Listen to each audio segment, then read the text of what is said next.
परिंदों को मंजिलें मिलेंगी यकीनन, ये फैले हुए उनके पर बोलते हैं। अक्सर वो लोग खामोश रहते हैं जमाने में जिनके हुनर बोलते हैं। Moving with Sanju Sitab show में आप सबका स्वागत है। आज हमारे बीच हैं Asian marathon champion doctor Sunita Godara ji. आज उनसे जानेंगे उनके बारे में मैराथन चैंपियन बनने का सफर। सुनीता जी, आपका स्टूडियो में बहुत बहुत स्वागत है। तो आप अपने कुछ बचपन के बारे में बताइए हमें। मेरा बचपन बहुत मज़ेदार था। मैं बहुत ही आउटगोइंग थी और बच्चियां गुड़ियों से खेलती हैं। मैं सारे मोहल्ले के बच्चों को इकट्ठा करके कबड्डी, लंगड़ी टांग, इस तरह के गेम खेला करती थी। राजा रानी हम बहुत खेलते थे और क्लास 9 तक मेरे लिए लड़के लड़कियों में कोई फ़र्क नहीं था। वो ज़माना ही बहुत अच्छा था। मतलब वहाँ पर अगर मैं लीडर हूँ सबकी, तो मैं लड़की हूँ या लड़का हूँ, उसका कोई फ़र्क नहीं पड़ता था। तो मैंने बचपन से ही बहुत एक्सट्रोवर्ट रही हूँ और लीडरशिप की वजह से लड़ाई भी बहुत करती थी। मेरी मम्मी बड़ी परेशान रहती थी कि जब देखो तब हाथ पैर तोड़ के आ जाती है, कभी कहीं से खून निकल रहा है, कभी कहीं से। क्योंकि जब आप एक्सट्रोवर्ट रहेंगे, बाहर सड़कों पे खेल रहे हैं। हम बोकारो सिटी में थी मैं, तो जैसे चंडीगढ़ में है ना, गमले होते हैं बड़े वाले, उसके ऊपर चढ़ के वहाँ से जंप कर रहे हैं बिंदास। मतलब बचपन बहुत अच्छा बीता। तो फिर आपने ये स्पोर्ट्स पर्सन बनना क्यों चुना? मैंने स्पोर्ट्स पर्सन बनना चुना नहीं है। मैं जॉगर टर्न मैराथनर हूँ और बचपन से मैं बहुत, जब छोटी थी तो जब मैं गुस्सा हो जाया करती थी घर में, तो मैं घर में बस ये बोल के एकदम जैसे नहीं अलार्म लगा दिया, अलर्ट कर दिया सबको, मैं जा रही हूँ गंगा नदी में डूबने के लिए। और मैं छोटी सी सुनीता, मीन्स मैं होंगी कोई 6 साल की। मेरे पीछे पीछे मेरी मम्मी और मेरी सिस्टर, बड़ी सिस्टर जो अभी डॉक्टर है वहीं पर बोकारो में, वो लोग भागते थे, नहीं उसमें पत्थर हैं, तुम गिर जाओगी। गंगा नदी 3 किलोमीटर दूर थी। तो मैं बचपन से ही इतना भागती थी कि उनको मुझे पकड़ते पकड़ते 1 किलोमीटर तो हो ही जाता था। तो अब पूरी फैमिली को अपने पीछे दौड़ा वो यही बताने के लिए कि उसमें पानी नहीं है, गंगा नदी में पानी नहीं है, पत्थर है, तुम गिर जाओगी।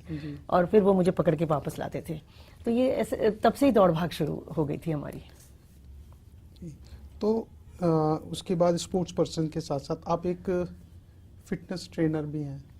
ये सब हुआ जब शुरू में तो भाई स्कूलिंग करते हैं, फिर कॉलेज में मैं बहुत ही लकी रही कि मैंने बनसली से अपनी बीए की है।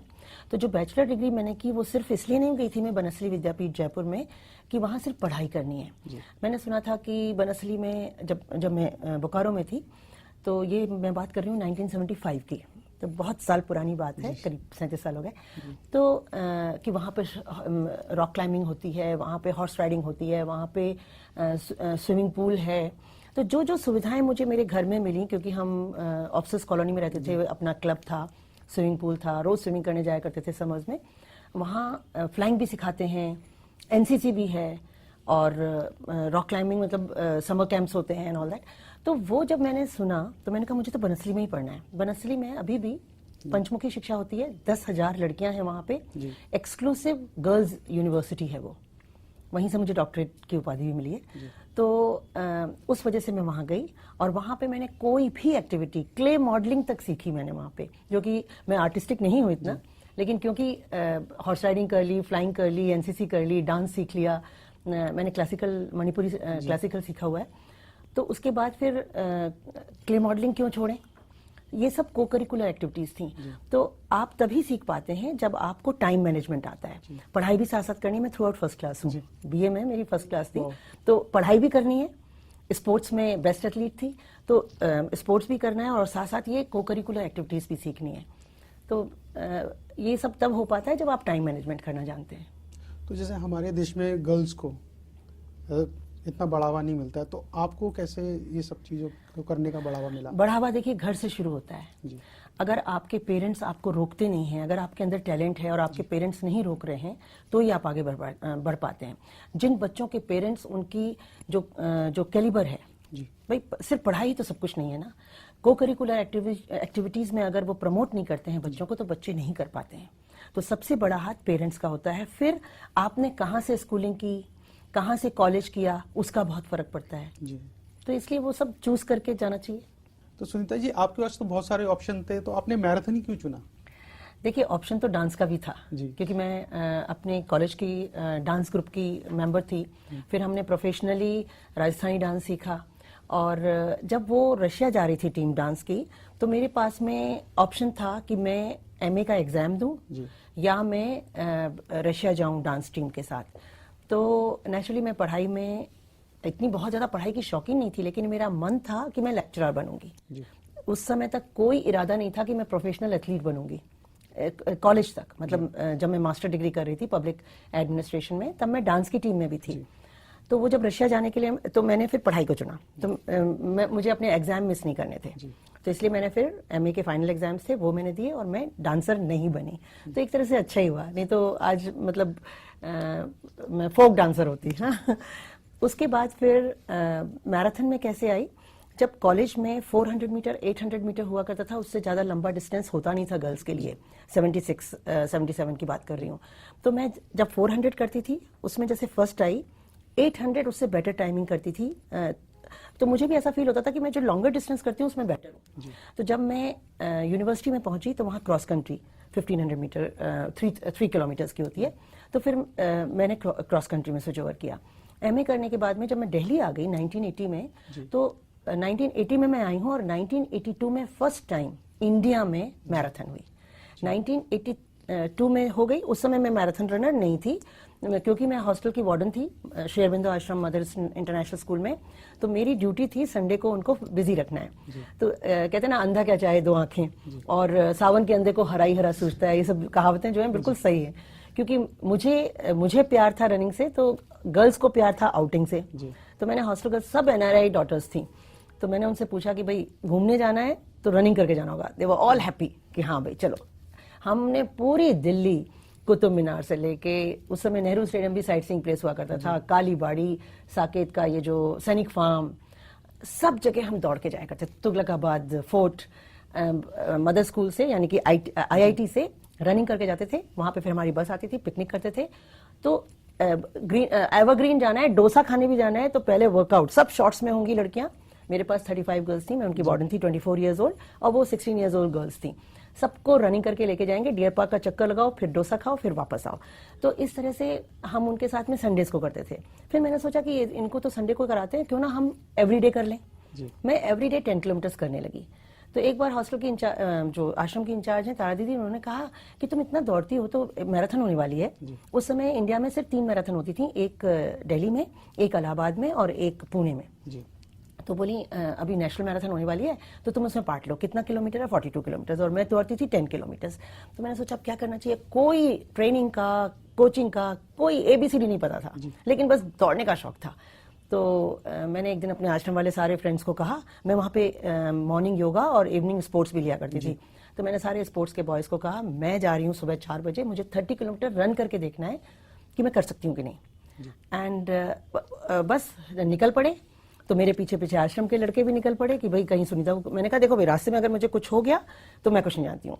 तारा दी ने कहा इसको पकड़ो, ये 30 किलोमीटर चली गई, एयरपोर्ट तक जाना पड़ता है। IIT से एयरपोर्ट जाएंगे तो 23 किलोमीटर होगा, वापस आएंगे तब जाके 40 के करीब किलोमीटर्स होंगे।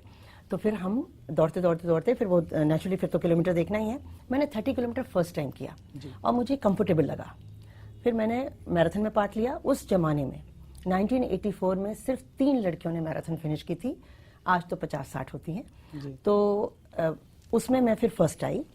3 लड़कियां, मतलब वो हिम्मत ही कोई नहीं करता था। 42 किलोमीटर उस समय गर्ल्स के लिए बड़ी टफ चीज थी। और जब मैं फर्स्ट आ गई, तो कहते हैं ना, जब आपको एक बार ब्रेक मिल जाए तो फिर there is no looking back. मुझे प्राइज मिला, उसमें कैश प्राइज नहीं होता था, यानी इसीलिए मैं कहती हूँ मैं जॉगर टर्न मैराथनर हूँ। मैंने करियर के लिए नहीं मैराथन शुरू की, मैंने प्राइज के लिए मैराथन नहीं शुरू की, मुझे शौक था। तो जब हमने फिनिश की तो हमें प्राइज मिला ट्रिप टू बॉस्टन और लंदन मैराथन। तो मैंने बॉस्टन मैराथन चूज की, क्योंकि मुझे तारादी ने बताया कि बॉस्टन चूज करोगी तो लंदन में तुम स्टॉप ओवर ले लेना, दोनों कंट्री मतलब दोनों जगह घूम के आ सकते हो। तो मैं फिर बॉस्टन मैराथन गई। 1985 में मैंने बॉस्टन मैराथन की, और वहां से आने के बाद मुझे पता चला वहां पे 1000 लेडीज मेरी एज की 1000 रन कर रही हैं। तो मैंने कहा नहीं, कुछ तो करना पड़ेगा मैराथन में। फिर मैंने ग्रुप बनाया। मैं शुरू से ग्रुप बना के दौड़ती हूँ। जैसे अभी भी मैं अगर लोधी गार्डन में एक्सरसाइज करती हूँ तो ग्रुप के साथ करती हूँ। उसमें एक तो थकान नहीं होती और मज़ा बहुत आता है, ग्रुप के साथ भी आप कुछ भी करते हैं तो। बस फिर तो इलाहाबाद मैराथन विन की, पुणे इंटरनेशनल मैराथन विन की, इस बीच मेरी शादी हो गई 1987 में। जब शादी हो गई तो लक कीजिए कहिए इसको या डेस्टिनी तो थी ही कि मेरा जो हस्बैंड था वो आर्मी ऑफिसर था, लेकिन उसने आर्मी कम स्पोर्ट्स ज्यादा किया था। तो उसने BPEd, MPEd, NIS diploma in athletics and master of sports in athletics. तो मेरे को तो घर बैठे बिठाए एक गाइड मिल गया, एक कोच मिल गया और एक मेंटोर मिल गया। मैं जब नेशनल चैंपियन थी तभी उसने मुझसे कहा कि मैं तुमको एशियन चैंपियन बनाऊंगा। हम लोग हंसा करते थे घर में मेरे भाई के साथ कि ये देखो अभी नेशनल चैंपियन बने हैं, ऐसे ही टूटे टूटे नेशनल चैंपियन। भाई 3 लड़कियां दौड़ी थी तो वो कोई नेशनल चैंपियन थोड़ी हुआ। तो मैंने कहा और ये कह रहा है कि एशियन गोल्ड मेडल चैंपियन है तो मतलब gold medal. But he was so right and his vision was so correct कि बड़ी मेहनत करी मेरे ऊपर। अभी मैं जैसी आपको दिख रही हूँ, शादी के टाइम में 54 kg की थी और 1 साल के अंदर diet control, scientific training, high mileage, speed workout कर करके मुझे 46 kg की सुनीता बना दिया। मेरे घर में, मेरे बेडरूम में, ड्राइंग रूम में, जहां भी सब जगह रोजा मोटा 1988 ओलंपिक्स की जो चैंपियन थी उसका फोटो लगा रहता था, एकदम स्मॉल फ्रेम, 44 kg की रोजा मोटा और पुर्तगीज है। तो मुझे उसको रोज देखना पड़ता था कि तुमको ऐसा बनना है। खूब डाइट कंट्रोल की लेकिन कभी थकान नहीं महसूस हुई, और वो भी इसलिए कि modified diet, more of salad, fruits, juice and less of greasy food. जैसे हमको मीठा बहुत पसंद है तो मीठा खाना तो बिल्कुल बंद हो गया था। तो जैसे आपने नेशनल लेवल पे किया था सब कुछ, तो इसी हिसाब से फिर आपने इंटरनेशनल लेवल पे भी कुछ किया? इंटरनेशनल लेवल पे हम ऐसे गए कि फेडरेशन तो मदद करती नहीं थी, सरकार का तो कुछ पता ही नहीं होता। जब आप स्ट्रगल कर रहे होते हैं ना स्पोर्ट्स में, तब आपको पता ही नहीं होता सरकार क्या कर रही है। और वो आज तक ये हालत है कि जब आप चैंपियन बन जाते हैं तब सरकार का सपोर्ट आता है। और फेडरेशन ने तो आज तक किसी एथलीट को सपोर्ट किया हो, मुझे तो आज तक एक एथलीट ऐसा नहीं मिला जो ये कह ले कि एथलेटिक फेडरेशन ने सपोर्ट किया है। हाँ, वो हमारे नाम की रोटी खाते हैं एक्चुअली। तो मुझे अपने आप ही करना था। तो जब मैं नेशनल चैंपियन बन गई, मैंने पुणे इंटरनेशनल जीत ली, इलाहाबाद मैराथन जीत ली, दिल्ली जीत ली, तो हमने लेटर लिखने शुरू किए मलेशिया, सिंगापुर। हस्बैंड तो था ही मेंटोर, तो हमारा पीआर बहुत अच्छा हो गया। और पहली बार जब मैं गई थी मलेशिया तो टिकट वहां से आ गया, क्योंकि मैं नेशनल चैंपियन थी, मैंने भी कॉरेस्पॉन्डेंस किया। और वैसे भी बेस्ट को ये कंट्रीज बुलाती हैं, बेस्ट जो कंट्री में होता है। तो मुझे बड़ी धमकाया गया था फेडरेशन की तरफ से कि तुम ऐसे कैसे जा सकती हो, तुमने टिकट अपने आप कैसे कलेक्ट कर लिया। लेकिन मैं पहुंच गई। उसके बाद वहां जब मैंने विन कर ली तो एक्सपोजर ही एक्सपोजर है। वहां पे इंटरनेशनल सेमिनार होता है, उसमें 10 मैराथन 10 कंट्रीज के ऑर्गेनाइजर्स आते हैं। उन सब ने मुझे विन करते देखा और मैंने वहां पर लेस्ली वाटसन, जो कि बहुत ही glamorous Guinness book of record holder थी, उसको बीट किया। तो जब उसको बीट किया तो फिर सब मैराथन ऑर्गेनाइजर्स इंप्रेस हो गए। कोई कोरिया बुला रहा है, कोई बेलग्रेड बुला रहा है, मतलब यूरोप के ट्रिप लगने लगे फिर मेरे। And through out I was a sponsored runner. मैंने अपना पीआर खुद किया है और बहुत डिग्निफाइड तरीके से मैंने अपने 25 साल मैराथन रनिंग के एज अ करियर रनर गुजारे। क्योंकि वैसे तो मैं चाहती तो मैं डिप्टी डायरेक्टर स्पोर्ट्स अथॉरिटी में बन सकती थी, क्योंकि मेरे पास में कॉल लेटर तक आ चुका था। ये मैं बात कर रही हूँ 1980। हाँ, मैं क्वालिफाइड भी थी, मैंने एनआईएस किया 1987 में एनआईएस किया। तो उस समय जो भी ए ग्रेड से पास होते थे उनको कॉल लेटर मिल जाया करता था, मुझे भी कॉल लेटर मिल गया। तो लेकिन मेरे हस्बैंड ने तब एक ही बात कही थी कि you want to choose 10 to 5 job और you want to excel in sports. तब मुझे पता नहीं था कि वो क्या करने वाले हैं। मैंने कहा I want to excel in sports. उन्होंने मेरा कॉल लेटर फाड़ दिया। मैं बड़ा रोई, क्योंकि नौकरी सब किसको प्यारी नहीं होती ना। लेकिन आज मैं सोचती हूँ कि वो मेरे हस्बैंड का बहुत अच्छा डिसीजन था। आज मैं किसी के गुलाम नहीं हूँ, फ्री बर्ड हूँ।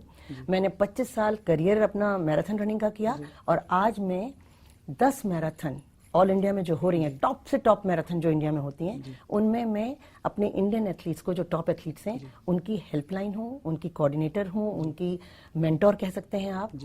जो डिग्निफाइड लाइफ मैंने बिताई, मैं कोशिश करती हूँ कि उसका हिस्सा इन बच्चों को दे सकूं जो आज मैराथन दौड़ रहे हैं। क्योंकि आप एक एनजीओ चला रही हैं और उस एनजीओ के थ्रू आप कुछ कर रही हैं। मेरा स्त्री शक्ति केंद्र चलता है। स्त्री शक्ति केंद्र में हमारे पास 200 महिलाएं हैं और उसमें वोकेशनल ट्रेनिंग होती है। एक कंप्यूटर कोर्स है, इंडिया हैबिटेट सेंटर के एक्सटेंशन सेंटर चलाते हैं हम।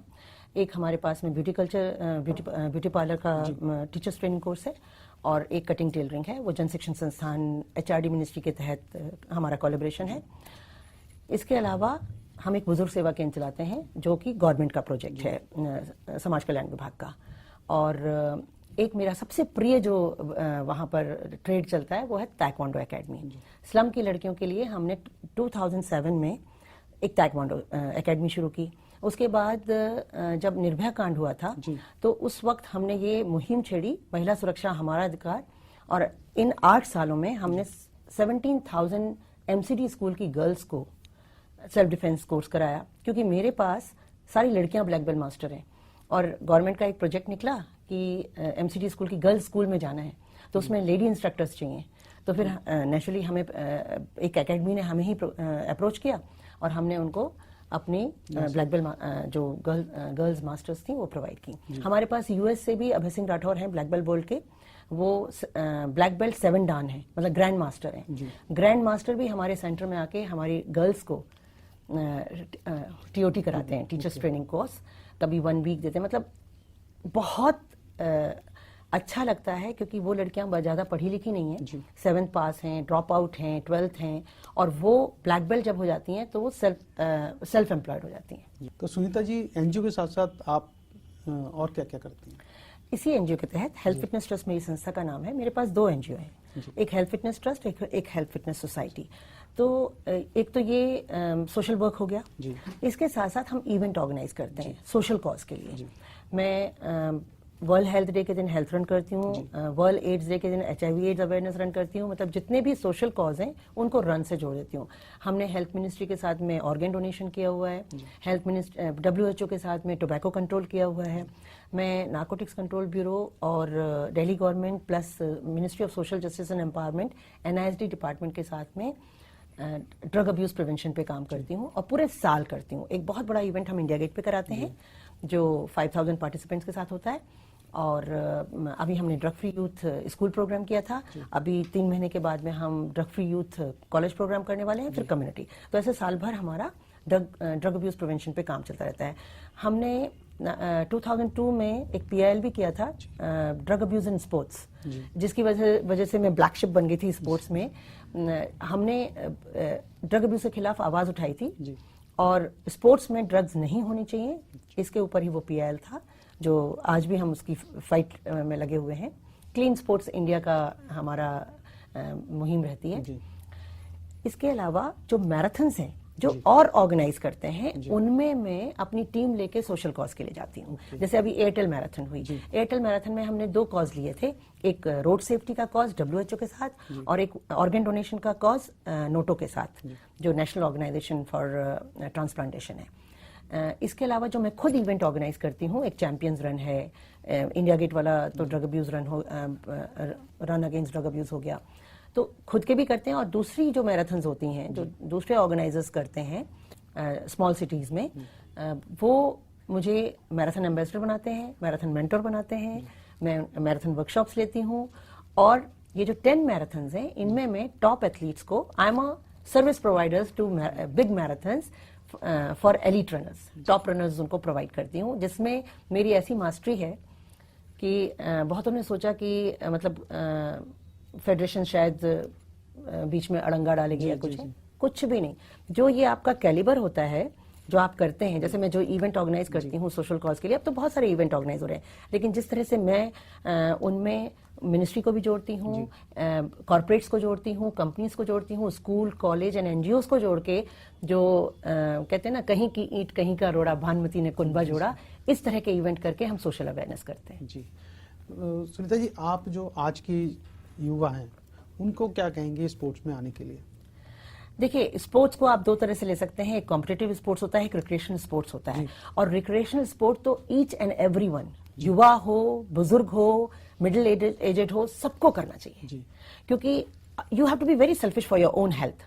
अगर आपके पास अपनी हेल्थ ही नहीं है तो आप क्या कर पाओगे?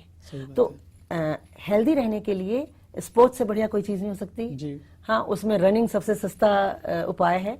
वो अलग बात है कि जब आप प्रोफेशनल हो जाते हैं तो आपको शूज चाहिए, ट्रिप्स चाहिए, आपको एंट्री फी देनी पड़ेगी अगर आप मैराथन रनर बनना चाहते हैं। लेकिन एक रिक्रिएशनल स्पोर्ट्स सबकी लाइफ में होना चाहिए अगर हेल्दी रहना है तो। और सुंदर जी, जैसे आपने कहा था कि एक पढ़ा लिखा अगर खिलाड़ी बनता है तो वो एक बहुत अच्छा। आज मैं आपके सामने बैठ के बात कर रही हूँ, आप मेरी प्रोफाइल बना रहे हैं, मैं 10 मैराथन में कोऑर्डिनेट करती हूँ और मल्टीटास्किंग हूँ। ये क्यों हो पाई? क्योंकि मैंने पहले अपनी पढ़ाई पूरी की, पढ़ाई के साथ साथ जब स्पोर्ट्स किया तो स्पोर्ट्स मेरा करियर नहीं था। तो मैं तो हर खिलाड़ी को कहना चाहूंगी, जितना पढ़ सकते हो पढ़ लो, थोड़ा पढ़ सकते हो लेकिन पढ़ो जरूर। ये मत सोचो कि आज आप बहुत अच्छे हो स्पोर्ट्स में लेकिन बाद में क्या होगा। मैंने अपनी फेस को चेंज किया, आज मैं कोऑर्डिनेटर हूँ, इवेंट ऑर्गेनाइजर हूँ, लेकिन पहले मैं रनर थी। लेकिन जो पढ़े लिखे नहीं होते हैं वो सिर्फ फिर रनर हो जाते हैं, उसके बाद कुछ नहीं होता उनके पास। तो वो जो स्पोर्ट्स कोटा में जाते हैं ना, फिर उनको यही डर रहता है कि अब जाके हमको ऑफिस में काम करना पड़ेगा। जबकि आजकल इवेंट मैनेजमेंट, स्पोर्ट्स मैनेजमेंट इतना कुछ हो गया है कि हर खिलाड़ी को पढ़ना चाहिए। और जो पढ़ते हैं, जो पढ़ने में अच्छे होते हैं वो खेलों में भी अच्छे हो सकते हैं, और जो खेलों में अच्छे होते हैं वो पढ़ाई अच्छी कर सकते हैं। तो ये गलतफहमी न रखें कि अगर मैं खेलों में अच्छा हूं तो मेरे तो दिमाग ही नहीं है। ऐसा नहीं होता है। हर जगह मैनेजमेंट चाहिए और आप बेहतर परफॉर्मेंस तभी कर सकते हैं जब आपका दिमाग चलता है। जी। तो सुंदर जी, आगे के फ्यूचर प्लान क्या है आपके? मेरे फ्यूचर प्लान में एक तो आजकल मैं जो ज्यादा पसंद करती हूँ सोशल कॉज में कभी पीछे नहीं रहूंगी। और अब मुझे बहुत अच्छा लगता है जब मिनिस्ट्री खुद मुझे कॉल करती हैं, कुछ कॉर्पोरेट्स मुझे खुद कॉल करते हैं। अभी हम रिसेंटली सेव यमुना मैराथन में मैं भागीदार बनूंगी एज अ रेस डायरेक्टर, और उसमें उनका 1 लाख लोगों को लाने का प्लान है। तो हम उस पर अभी काम कर रहे हैं, वैसे मार्च में होने वाली है। और जितनी भी नई मैराथन्स आती हैं, जो यंग ऑर्गेनाइजर्स हैं, उनको मैं बहुत अच्छे से सपोर्ट करती हूँ। इसके अलावा जो मेरा सेंटर है, मेरी बड़ी तमन्ना है कि जब हम बड़े हो जाएंगे, अभी मैं 57 इयर्स की हूँ, बड़े हो जाएंगे मतलब जब हम 75 के हो जाएंगे तो एक बुजुर्ग सेवा केंद्र अपना जरूर रखेंगे। ये हमारी पूरी फैमिली का प्लान है। मेरी फैमिली में डांसर हैं, टीचर्स हैं, लेक्चरर हैं, आर्टिस्ट हैं, पेंटर्स हैं, और मैं खुद स्पोर्ट्स वाली हूँ।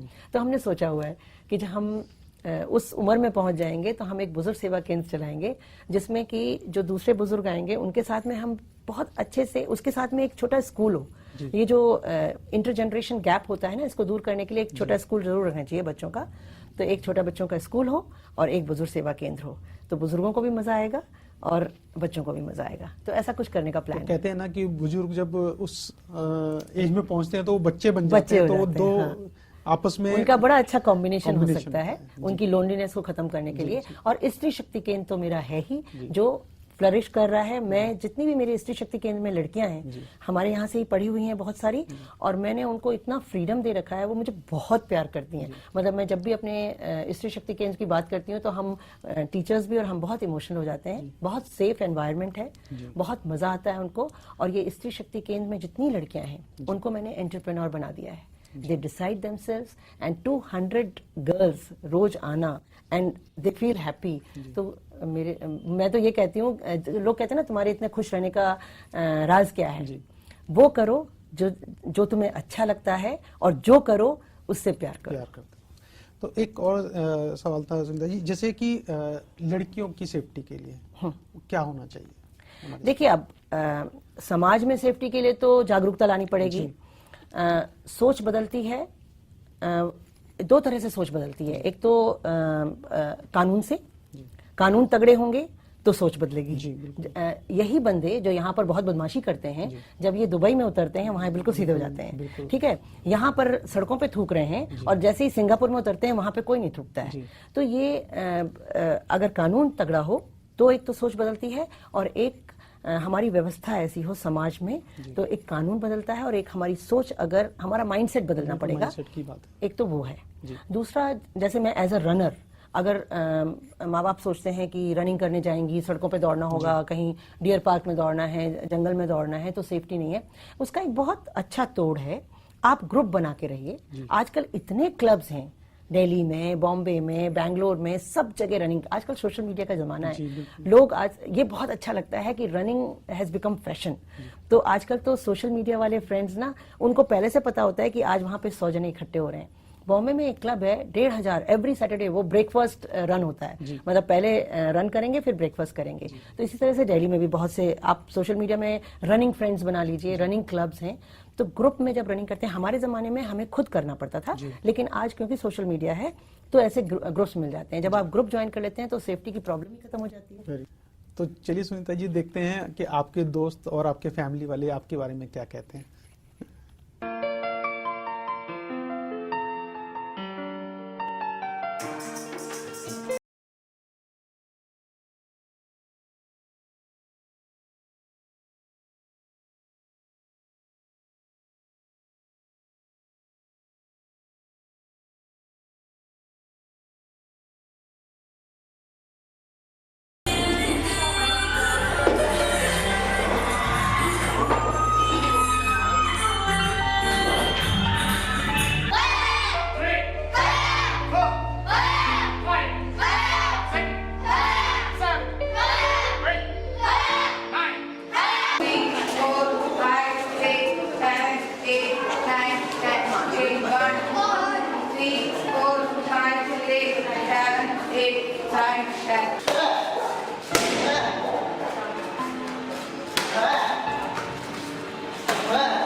सुंदर सुंदर रूप है मेरा, मैं इतनी बड़ी कमाल की, अलबेलियत खेली करती जैसे रानी चौपाल की। शेर पंजाब का धार के बोला, क्यों रे हिरनी कैसी है? कुत्ता बोला, हिरनी तुम हो, रानी परियों की जैसी हो।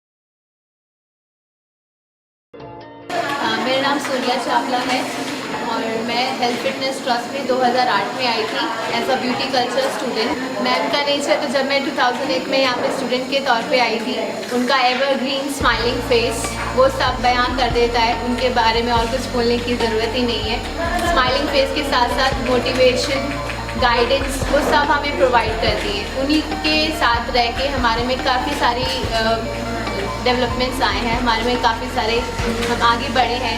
जैसे अब हम पहले टीचर थे, टीचर के बाद बेस्ट टीचर अवार्ड मिला इंडिया हैबिटेट सेंटर से मुझे, वो सब मैम ने ही मुझे सिखाया। Hello ma'am and thank you for मुझे अपने साथ रखने के लिए। डिस्ट्रिक्ट से लेकर नेशनल लेवल में भी गोल्ड मेडल निकाले हैं, जो कि सिर्फ इसका श्रेय सिर्फ मैम को जाता है। उन्होंने इतने अगर मेरी सपोर्ट नहीं की होती तो मैं आज यहाँ तक नहीं होती। मैम के साथ तो यही गुजारिश है कि मैम हर दिन हर पल हमें मतलब अपने साथ रखिए, हमें अपने साथ बढ़ाते रहिए, आगे बढ़ाते रहिए, और हर चीज़ जो मतलब नई है, जो हमारे टच में है, वो आप हमें सिखाते रहिए। Thank you so much ma'am, doctor Sunita गोदाना मैम, आई लव यू। तो हमने ये देखा कि आपके फैमिली वालों ने आपके लिए कहा और आपके फ्रेंड्स ने भी, तो आपका क्या कहना है उनके लिए? देखिए, जो मेरी भाभी कह रही हैं, जो मेरे स्टाफ मेंबर्स कह रहे हैं, मुझे बहुत अच्छा लगता है। और सिंपल सी बात है, आप प्यार दोगे तो प्यार मिलेगा। और जो ये इमोशंस है ना, जब तक आपके अंदर इमोशंस नहीं होंगे उनके लिए, तब तक ये इमोशंस बाहर आएंगे नहीं। तो ये जो प्यार मिलता है उनसे, जो मैं पॉजिटिव वाइब्स छोड़ती हूँ, तो उससे मुझे ये प्यार मिलता है। ओके। और जब आप, सॉरी मैं थोड़ा सा फिर से पीछे जा रहा हूँ, कि आप जब बाहर जाती हैं या इंडिया में ही, तो कुछ ऐसी घटनाएं बताएं जो कभी हुई हो, जो आपको लगता है कि ये क्या हुआ, मैराथन में 2-3 जगह की बातें मैं कभी भूलती नहीं हूँ। एक तो सबसे पहले तो जब मैंने एशियन मैराथन गोल्ड जीता था तो मुझे फेडरेशन ने भेजा। बिना फेडरेशन के आप एशियन चैंपियनशिप, कॉमनवेल्थ गेम्स और ओलंपिक में जा ही नहीं सकते। मैं फेडरेशन की बेबी नहीं रही हूँ कभी, हमेशा से अपने आप ही आगे बढ़ी हूँ, लेकिन बेस्ट थी इंडिया में तो मुझे एशियन चैंपियनशिप में जाने का मिला। मेरे हस्बैंड ने मुझे ये कह के भेजा कि देखो विनर टेक्स इट ऑल, तो मैं वहां से विन करके ही आना है। अब जब मैं वहां गई तो वहां पे जापानीज भी हैं, चाइनीज भी हैं, सब वर्ल्ड क्लास हैं। तो सबसे पहले मैंने उनसे कहा कि मुझे इनका टाइमिंग देखना है, तो उसमें से कुछ 10 मिनट्स मेरे से फास्ट थी। तो हम लोग ना रूट ट्रैकी के लिए जाते हैं, तो मैराथन रनर को मेंटली बहुत स्ट्रांग होना चाहिए। मैं बहुत ही हाईली कॉम्पिटिटिव रनर रही हूँ। तो जब मैंने जापानीज को देखा, वो जब भी नीचे उतरती, हम लोग रूट ट्रैकिंग कर रहे थे, डे टाइम में कर रहे थे, ब्रेकफास्ट के बाद कर रहे थे, तो 10 बजे थे, 11 बजे थे, तो धूप थी।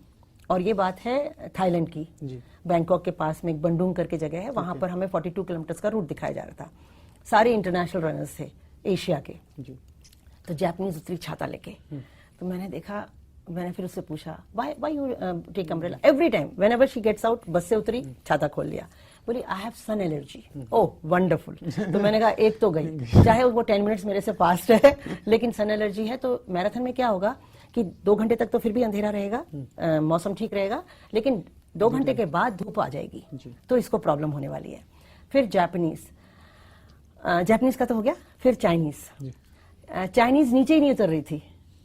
तो मैंने पूछा, बोली no I am feeling thirsty. मतलब वो हैं वर्ल्ड क्लास, लेकिन वो टेम्परेचर को नहीं अडॉप्ट कर पा रही हैं, मतलब एडेप्टेबिलिटी नहीं है बैंकॉक की गर्मी और ये सब। हम हिंदुस्तानी हैं, तो मेरे बारे में कैप्शंस आते थे, Sunita can beat the heat. हाँ, कुआलालंपुर मैराथन में जब मैं गई तो वहां पे इटालियन थी, 2:37 उसका टाइम था, मेरा 2:43 टाइम था, तो मेरे से फास्ट थी। लेकिन उसके कोच ने उसको क्या बोला, मैनेजर ने, take care she can beat the heat. तो ये मेरा कैप्शन था। ऑस्ट्रेलिया गई तो ऑस्ट्रेलिया में running, Sunita Godara from India running against all odds, और वहां मैं एक जैकेट लेके गई थी, लेदर जैकेट, वहां के रेस डायरेक्टर के लिए। आप बिलीव नहीं करेंगे, मुझे इतना बुरा लगा। उसने, डायरेक्टर ने कहा, वो बहुत टॉल था, 6 फीट 3 इंच, बड़ा एक्सेल साइज का जैकेट था। कहता है no no no no Sunita, don't give me, you got very bad winter in India, you know, it will be very helpful for you। जैसे कि ना मैं भिखारी हूँ, मेरे पास में वो कपड़े ही नहीं है। मैंने कहा no this is for you. No I know India winter very bad. मतलब कि इंडिया की हम बात कर रहे हैं उस समय 1990 की, ये इंप्रेशन था कि जैसे हमारा देश बड़ा गरीब है, तो मतलब हम गिफ्ट दे ही नहीं सकते। तो खैर उसके बाद वो मान गए जब मैंने उनको बताया कि my size is pint size, you are very tall, this is for you only. और इसी तरह से जब मैं एशियन मैराथन कर रही थी, तो अब क्या हुआ, जो इंडोनेशिया की है वो और मैं दोनों, we can beat the heat. वो भी इंडोनेशिया की है तो उसका भी, अब उसको मुझे हराना था, फर्स्ट आना था तो उसको हराना था, क्योंकि जापानीज को गर्मी लग गई, चाइनीज को प्यास, व्हाटएवर, है ना। तो हम चल रहे थे 30 किलोमीटर्स में, उसका नाम लवाला था। वो आई, उसके साथ में, क्योंकि वो लोकल थी तो उसके साथ में लोकल रनर्स आए, पेसर्स, और वो मुझसे आगे निकल गई। 35 तक वो मुझसे आगे रही। 35 में मैंने सोचा कि इसको मैं आगे कैसे निकलने दे रही हूँ। मतलब वहां पे आपका पूरा मेंटल काम करता है। 35 के बाद में आपकी बॉडी तो गिव अप कर जाती है, you only run with your mental toughness. मैंने कहा इसको तो मैंने मलेशिया में हराया था, अब मुझे प्रैक्टिस करनी थी। तो जब मैं उसके पास से निकली तो मैंने कहा लवालता कैरी ऑन, वेरी गुड, ऐसे बोल के मैं स्माइल देके उसको, और आगे निकली, 100 मीटर की स्प्रिंट लगाई, और उसके बाद हाँ करके स्लो हो गई। लेकिन उसको मेंटल ब्लॉक हो गया।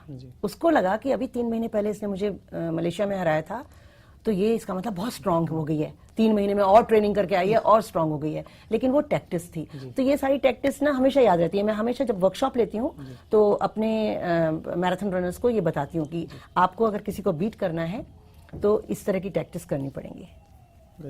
एक बार टोरिनो में इतनी ठंड थी, माइनस टेम्परेचर था, मैं 5th आ गई, और मुझे इतनी सारी बसेस हैं, मुझे पता ही नहीं चल रहा था कि एलीट की बस कौन सी है, टॉप रनर्स की बस कौन सी है। तो लिटरली आई वाज क्राइंग, और सारे डर गए कि ये इंडिया से आई है, क्यों रो रही है। तो पता चला मुझे ठंड बहुत लग रही थी और बस नहीं मिल रही थी। तो छोटी छोटी बातें याद रहती हैं। तो सुनीता जी, जब आप दौड़ रही होती है तो आपके दिमाग में क्या दौड़ रहा होता है उस समय? देखिए, जब मैं मैराथन करती थी, बहुत ही हाईली कॉम्पिटिटिव रनर थी और कोई कंट्री नहीं छोड़ी। मतलब मेरा इंडिया का रिकॉर्ड है maximum number of marathon by in maximum number of countries with maximum number of medals. वो एक तमन्ना थी कि इतना करना है। अब जब मैं उस समय दौड़ती थी तो मैं बहुत कैलकुलेटिव थी।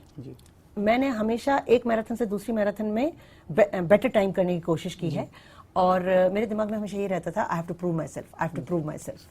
एंड जैसे मैं आपको एशियन मैराथन का बता रही थी, जब मैंने गोल्ड मेडल जीता है, तो जब मैंने उसको क्रॉस किया था तो उस समय सिर्फ मैं खुद को पैप अप कर रही थी, come on Sunita, come on, winner takes it all, winner takes it all.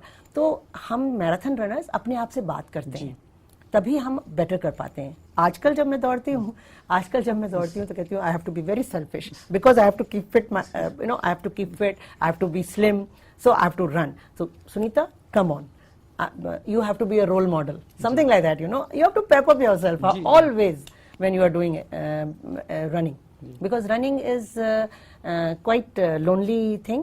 So either you are running with the running fellows, then it's okay, and when I was running with the group, we always crack jokes, 4 minutes pace भी मेरे लिए बड़ी आराम की pace होती थी। 4 minutes per kilometer हम गाड़ी की तरह चलते थे कि भाई 4 minutes pace है, कभी 5 minutes pace से जा रहे हैं, तो इस तरह से। और ऑटोजेनिक ट्रेनिंग होती है, जो आपने ट्रेनिंग की है, जो कॉम्पिटिटिव रनर्स हैं वो ये सोचें कि अगर उन्होंने जो अच्छी ट्रेनिंग की है उसके बारे में उस समय सोचें तो वो बेहतर अपना परफॉर्मेंस कर पाते हैं। और जो रिक्रिएशनल रनर्स हैं उनको टेंशन लेने की जरूरत ही नहीं है, बिकॉज रनिंग अपने आप में स्ट्रेस बस्टर है, आपकी सारी स्ट्रेस रिलीज कर देती है, आपके एंडोर्फिन्स रिलीज होते हैं, हैप्पी फीलिंग आती है। तो उन्होंने तो बस ये सोचना है कि हम जब रनिंग कर रहे हैं 45 मिनट्स के बाद में हैप्पी फीलिंग आएगी, तो उस हैप्पी फीलिंग के लिए दौड़ना है। तो ये थी हमारे बीच डॉक्टर सुनीता गोदारा।